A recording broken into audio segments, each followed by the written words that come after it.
and then, let's see.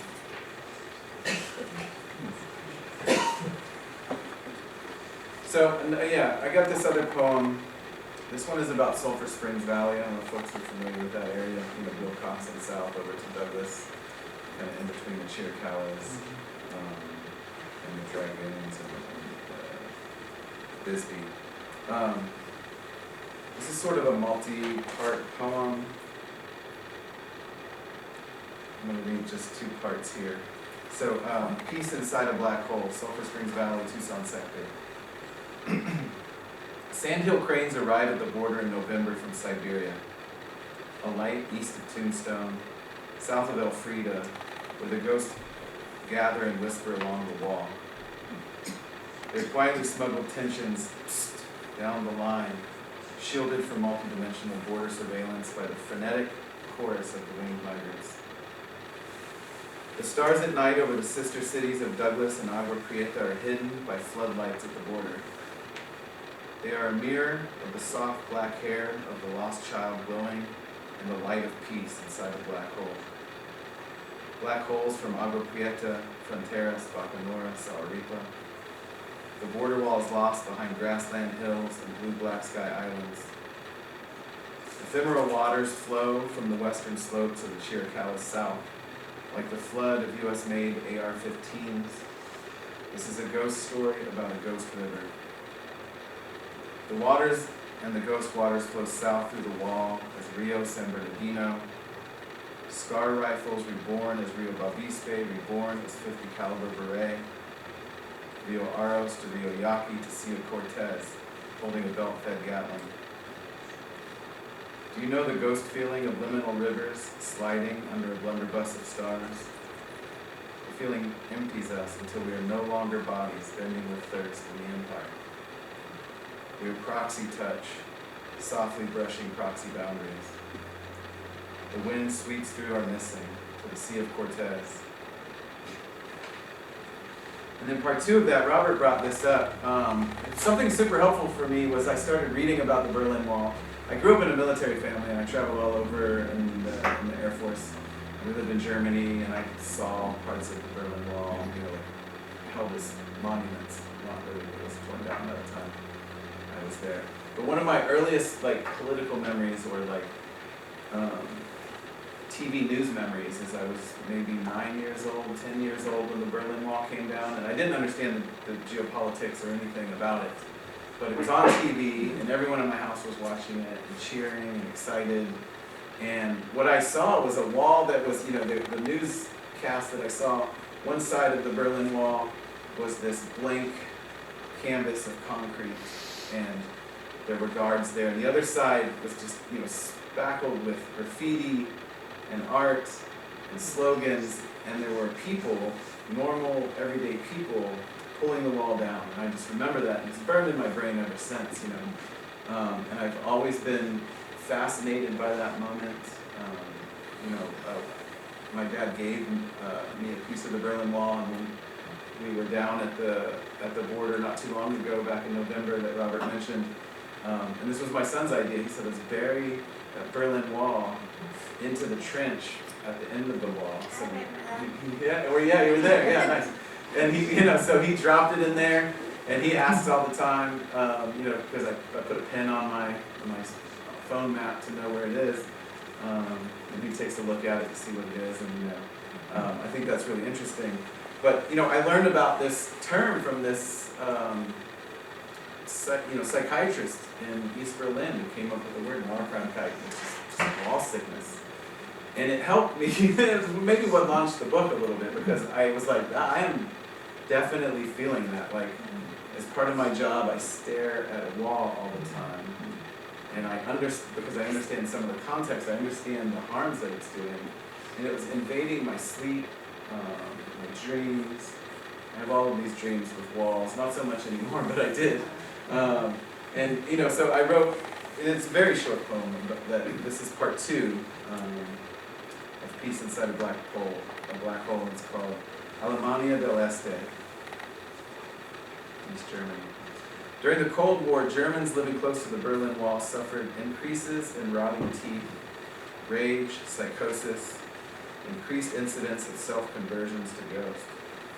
The German psychiatrist Dietrich Müller-Eggman described the phenomenon as Mauer-Krankheit, wall sickness, Enfermedad del Pinche Muro.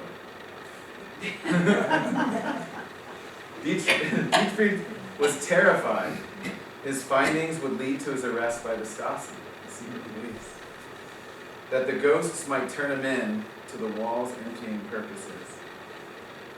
In Agua Prieta, school children sit beneath concertina wire and draw on the dirt the infinite spirals of the universe. And you can see the same phenomenon if you cross the border into Mexico. That side of the wall is full of murals, flowers, art, pictures of loved ones. And you come to the other side, and it's rust, or now it's black. They paint it black so that it will burn your hands, which also burns the hides of wildlife as they try to go through some of those.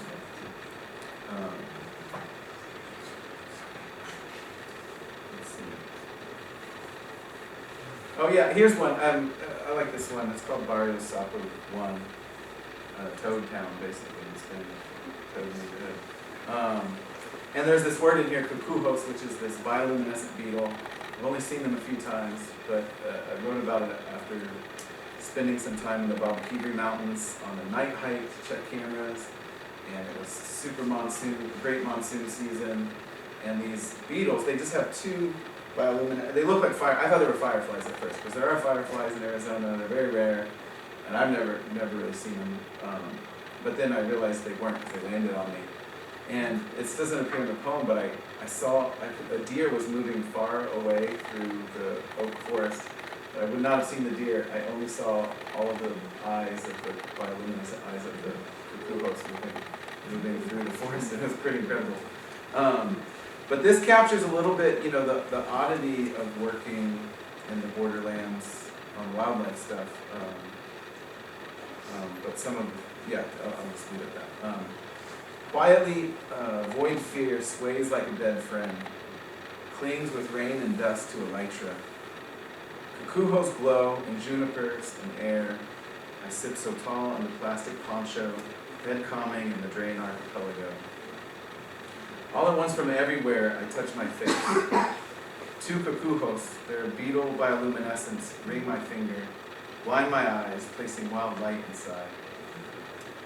Narco couriers with red headlamps quietly detour from the trail to avoid me, spinning in camo and carpet shoes through bare grass and heart-flesh manzanita. I say salud, a whispered chuckle returns. Ephemeral waterfall is loud. Canyon tree frogs are mating, screaming louder, lungs are the true mind. Have you ever heard canyon tree frogs screaming? Oh my God. Guadalquivir, difference engine of eternity. Barrio Sapo, silence of roots, but what they might say. Aravaca, blooming nimbus, babble, cutting bone, monsoon, cathedrals of black snake, boyish like maize. Rarest ocelot eye shine lowers to the mouth of a spring. Border Patrol chopper rips over a flood of blood-colored moths, burning moth songs. A black bear is revealed by lightning as a body of black stars in the applause of rain. There's neither magic in the borderlands nor the ability to stop looking.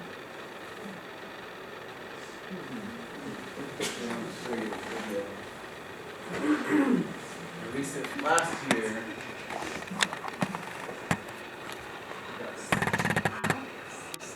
Really cool ocelot video. This cat has been through this mountain range. This is a video on the west side of that.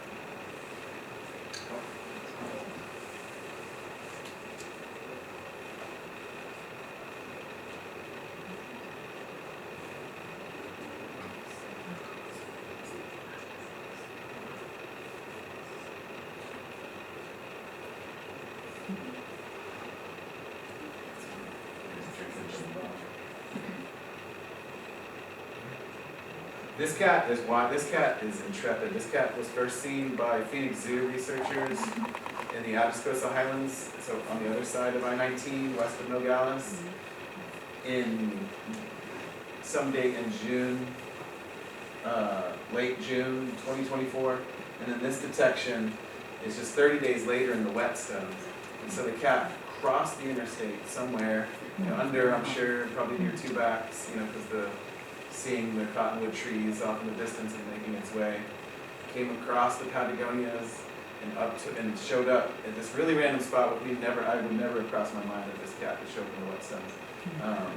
And has since been spotted, multiple times in lots of different places. It's moving, 60 miles a month or something. It's pretty wild. Really wide-ranging cat.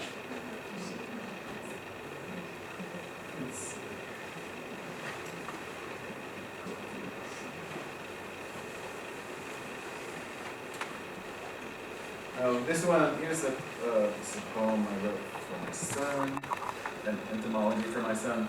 He loves insects.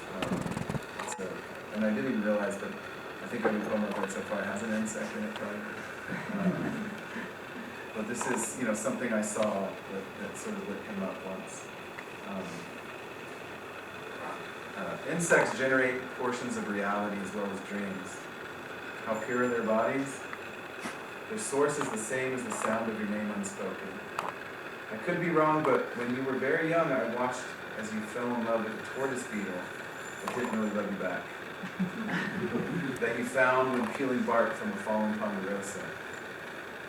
Your eye reflected in the elytra as holy light, and you gasped, glimpsing the complexity of a small being in anxiety of scuttle as it escaped your small hands, as if you were escaping your small hands.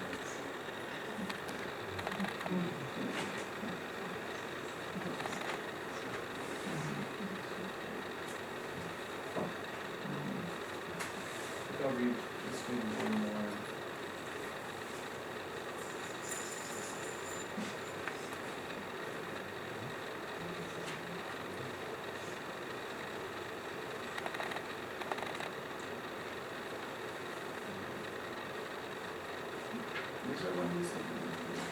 I have one. Oh, yeah.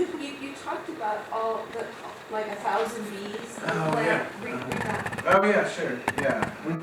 Yeah, so, at the San Bernardino National Wildlife Refuge, which is southeast Arizona, like over towards the border with Mexico.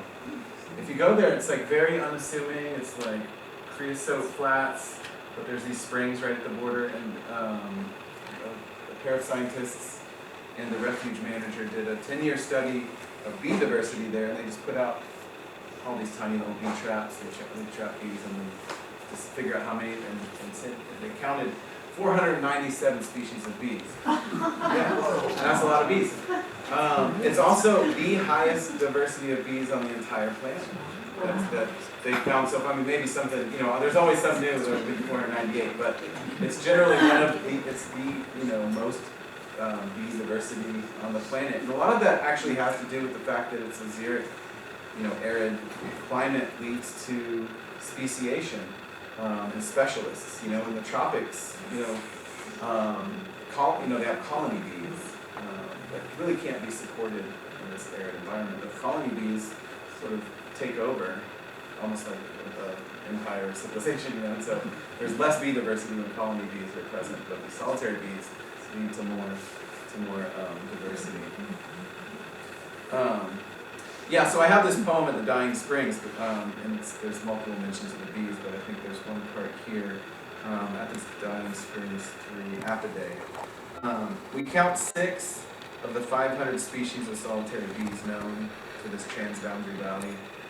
I should also add that this is a poem about me and my son, because we were going to see how many we can count, which was 6.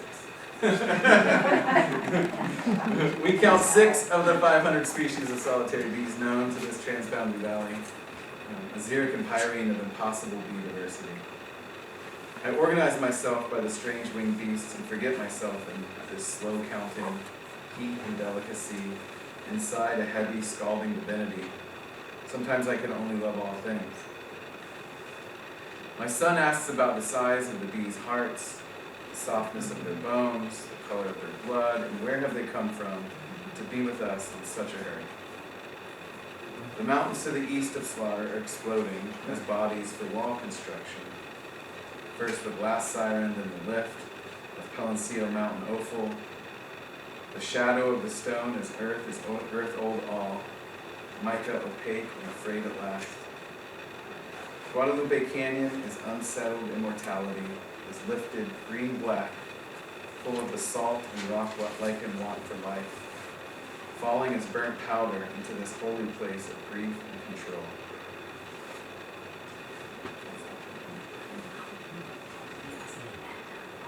Oh, okay. Oh, yeah. Okay. Yeah, I'll do that. Yeah, it's mountain. Like, we have time for me to read the dog, put my dog's home. I've never read that in Please public. do it. We got all day. I had this dog Moon. He died last 2025, about a year ago. And he would go on all of these camera treks. He was this amazing hound, and he would, run. He would want to get out of the truck and run all the dirt roads. I wrote this poem before he passed away, and he showed no signs that he was going to pass away. One morning, I took a photo of him because he looked so cute, but he just laid down, and I don't know, cardiac or something. But I noticed he was getting slower. He was 13, and so I wrote this poem. I mean, maybe I could see something coming, but his name was Moonshine or Moon, either one. Old Moon shines in love. In sleep he runs and cries for love, noble love, sloppy love, doesn't matter. He recalls the dark need for love and bays at coatis and sycamores. He leaps at a bee and smells the history of the flowers. He tumbles down a mine shaft and startles a rattler who refuses to strike. None could ever guess Moon's sadness exactly. He never complains, but he stares oddly. Like a poet in a prison, he neither misunderstands nor understands. I don't think he's caught hint of our wars or our long histories of bodies eager to bear downward in power. He thinks us careful and kind and strange, outside ourselves at times, and he gleans parts of us we do not, and what he figures saddens him, and he loves us the more.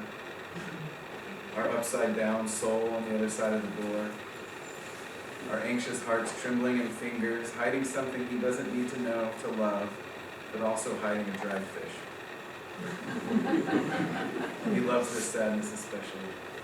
He loves the heart aching everywhere and then out through food. He loves sleep and 5 a.m. and smelling love in sour places. Years ago, Moon followed coyotes down the Santa Cruz and rested in the shadow of willows with them. I watched him disappear over the desert mountain homeless camp Golden Hour. He forgot about me. He came back a week later, though, and I yelled in love. Old Moon and me will probably never meet everyone again this side of the breaking places. Maybe we'll both run out to where the cliff bends in on itself and forgets itself, and live further out than anything we'll ever remember. How did this last poem? This is the end of love is a love story too. This is me trying to talk myself into feeling better.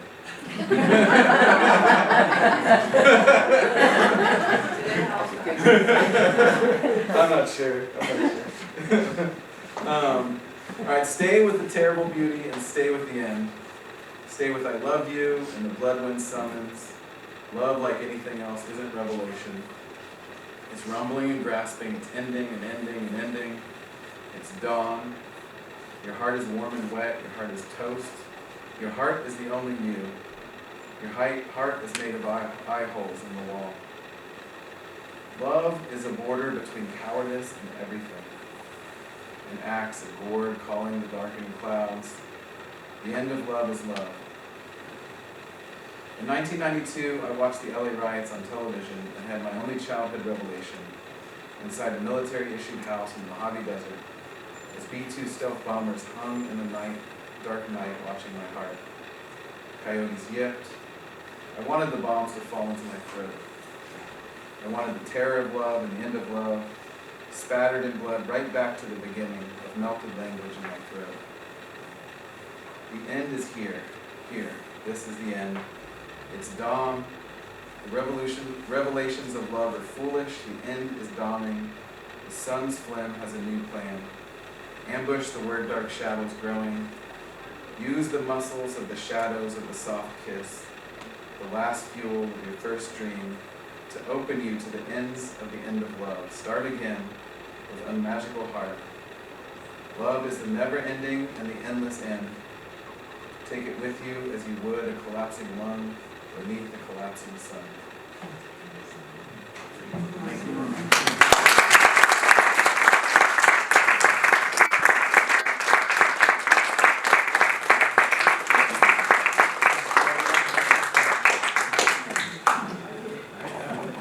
Oh, that's, Yeah, I don't know if anyone got wants my book. to, I'm gonna hang out if anyone wants to talk. Questions? Yeah. I'm interested in your process. You said that you take notes. Obviously, you're very prolific at doing your poetry. What is your process? How are you doing this? Yeah, I mean, I don't know if I quite have a process. Maybe I'm developing a process. I mean, I've always written poetry and always loved reading poetry since elementary school, probably. Like a teacher turned me on to Emily Dickinson, like pretty, first introduction, but I just fell in love. Yeah, these were like field notes. I was like taking field notes, and I found like when I was getting really anxious, my field notes were more like poetry. I was just jotting down, yeah. So, and then I just went through a revision process with some urging from this poetry professor at U of A. And I showed her the field notes and worked with her. She suggested that I try to really fashion into poetry. This feels, well, very introspective, obviously, but it also is very, I want to say, that you've done so much of it. I mean, and so that there has to be some kind of a process to gather all those notes, to put it in some kind of a sense, to get a theme, get it, So it's a professor who really is. Yeah, that helped me, sort of focus my thoughts.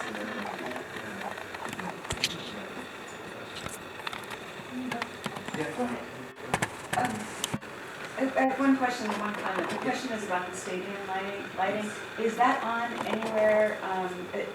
I know it's been staged and ready to go, but is it on anywhere currently? Yeah, so I mean, stadium lighting right now is only at ports of entry.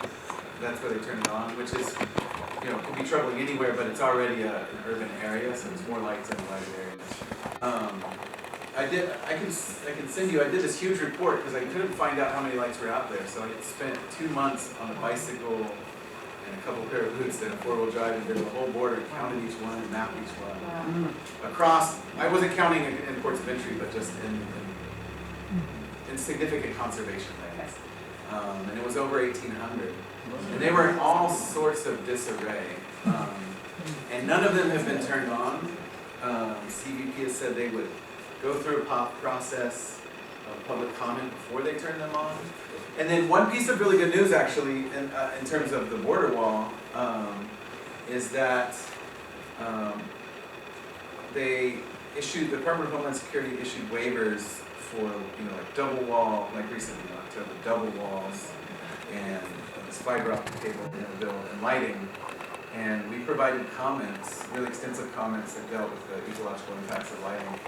And they responded back that they were revoking building any lights.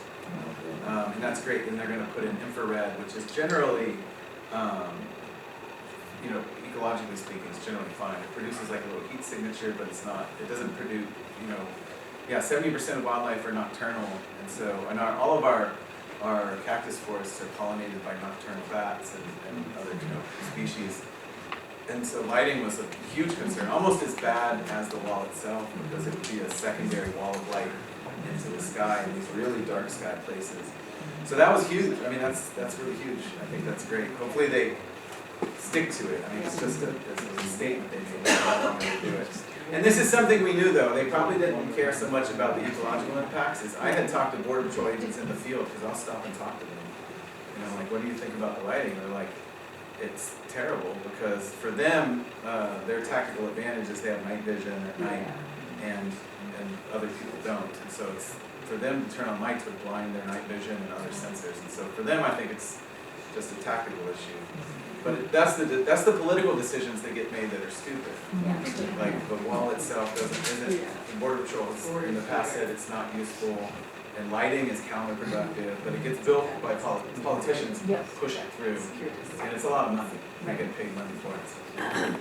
Thank you, that's good news. And I just want to say thank you, because I can't remember verbatim what you said in the beginning, but it was kind of an apology. And I just want to say, I read a book a long time ago, it's called The Wild Edge of Sorrow. And it was acknowledging forms of grief that aren't traditionally acknowledged. And one of them, the first time I'd seen it in writing, was the loss of species and the grief of what's happening to the planet. And so I feel like we're in a time where we need to be more grief literate about all of these forms of loss that are so personal, but existential also. And so I just want to thank you, because it's helping us process, it's helping us find ways through poetry to process our own grief and sorrow around these losses. So. Thank you for that, because I always feel pretty bad. Yeah, hi, and thank you very much for the presentation. This is more on a positive note. It was really hard to sit through this. But on a positive note, I have a comment and then a question for you. You're familiar with the cemetery trail here out of town, and there is now a nature walking tour, an audio tour on your cell phone, sponsored by Friends of Sonarty Creek, and its app is called the Travel Stories. Oh, wow. So you write the script, you record your voice. And that's been done. Took about a year to do that. Wow. And so there's a nature and human history walking tour on that trail, which is about a half mile there and back. Okay, awesome. That's a go. So the reason I'm mentioning this is because I wish I knew you beforehand, before I wrote the script, because I wrote in Wallace Stegner's sayings that seemed appropriate, but I would have loved to include some of your poetry in that. And I think I can still edit it. So my question to you is, would you be willing to share some of your poetry for that walking tour? Yeah, I'd love to. I'd like to. How can I hear it though? Also. You download Travel Stories app. It's a green icon in Play Store. Okay. And it's a little text bubble. Okay. I'll show you if we need to get something. Okay. Yeah. But you click on that, and then Patagonia Nature Trail will pop up, and then you download that on your phone, and then stick your phone in your pocket with the sound on, and it automatically starts wherever you are on the trail. So there's 10 talking points. Yeah. Okay. And the beginning of it is on the benches at the end of Dockmont Park. I'm going to do this very soon. You sit at those benches way at the end, and it'll give you the instructions on how to use the app, and then start there. And it goes to the human history of land use sign, Russ, McSpadden, and then into the gate to the trail. Okay. So I hope you enjoy it. I will, yeah. Thank you. Thank you. Yeah, thanks a lot. Now come get your personally autographed books.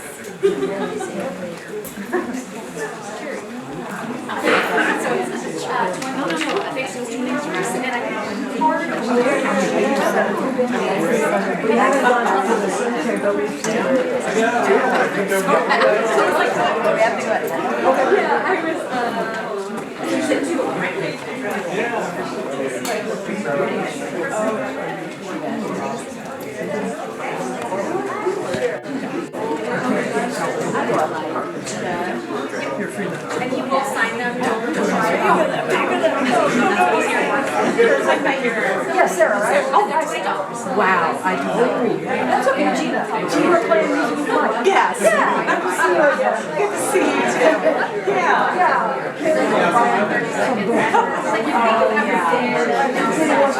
Oh, yeah.